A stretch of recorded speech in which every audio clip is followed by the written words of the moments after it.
Yeah, I'm Ruth Fortune. So what I'm going to talk about is a small project that happened last summer and autumn, which isn't actually about growing. It was about using a resource that's already there, which is the fruit that's growing around the city. I read a book a while back called Waste, Uncovering the Global Food Scandal, which looks at food waste in supermarkets and all through the chain from production right to what we throw out of our fridges. But the guy who wrote the book did this little action. So he basically put up a poster saying wanted apples and waited to see who would respond, who had apples to give him. And loads of people gave him apples and he juiced them, and then they had a day in the village square or something and gave out all the juice. And I thought that seemed like such a simple and kind of sensible thing to do. And I had no idea, he was in Suffolk or somewhere like that, and I had no idea if there was apple trees in Cork or not really, but I thought it was worth sort of finding out. So I was able to use, because we've a transition town group, I kind of used the resource of the group, it's quite a small group, as a mailing list and access to a certain number of people.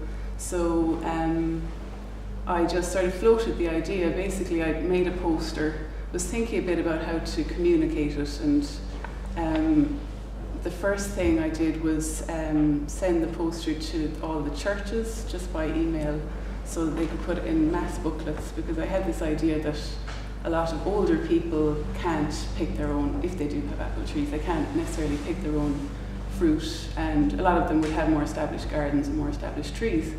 So a couple of the churches did put it in the booklet, I think, and a few people responded. So that was a start. And then through the transition group, one of the other members of the group decided to issue a press release, which I kind of just let him at it, and suddenly the Evening Echo was on the phone saying, oh, we want to do an article about this, and we were out in this guy's garden, sort of standing in the middle of an apple tree, having our photos taken. So that meant there was an article in the Echo, just basically covering the story, saying we were looking for fruit, and we were going to juice the apples and give the juice back to whoever wanted it. So it kind of kicked off in a big way then, and like when I started the idea, I really didn't know if there was any apple trees around the city or what the response would be. Didn't have any equipment, didn't know how to make juice, but just figured it would all work itself out. I knew one person who had a press, so I thought, well, I'll just ask him and he'll just lend it to us. And that's kind of how it worked. So there was just a small group of us gathered to go and pick the fruit, and kind of figured it out as we went along. The guy came good, John came good with the press. So we picked a few bags of apples on the first day, and then we had to figure out how to use the press and everything. And really it was just a great experience learning by just trying it out.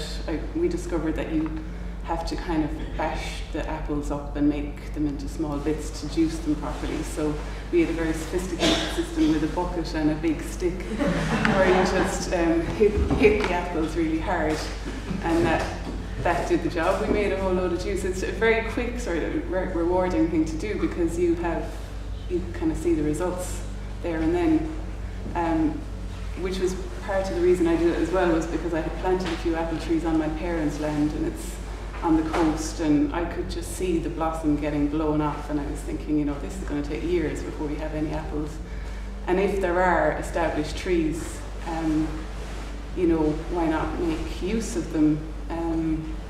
We don't have to start everything from scratch, or while we're starting things from scratch, we can use what's already there.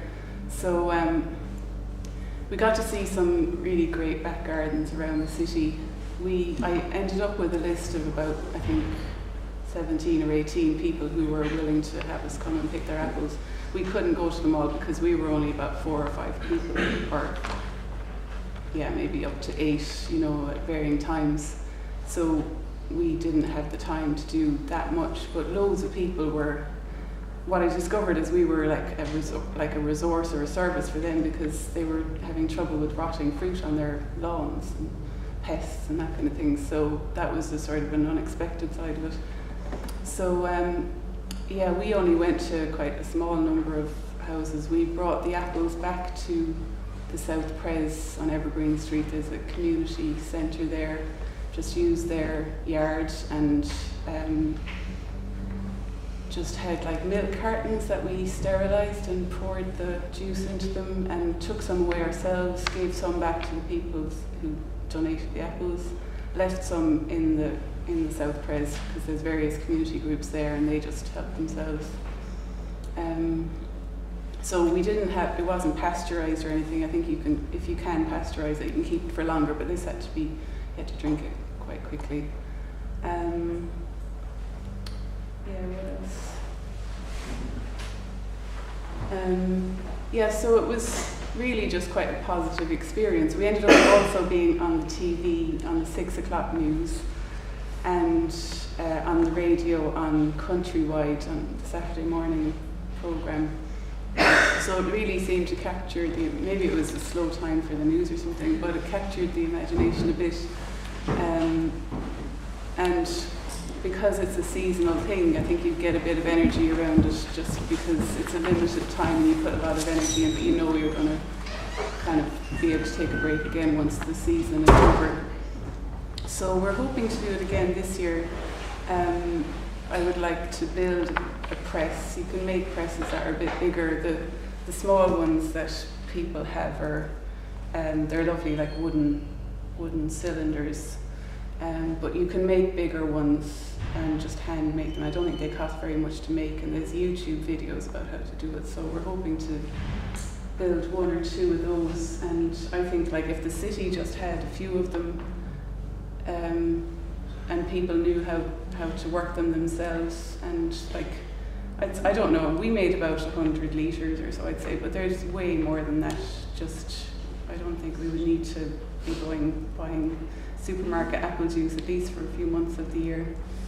Hoping to build a press or a few presses, and maybe just get internet stuff going better, so people know when we're picking and when we're juicing, so more people can get involved, because it would be a bit limited if it's just the same like 5 or 6 people all the time. But I know that in the UK there are groups. There's Abundance Edinburgh, Abundance Birmingham. Lots of the cities have groups and have good websites, and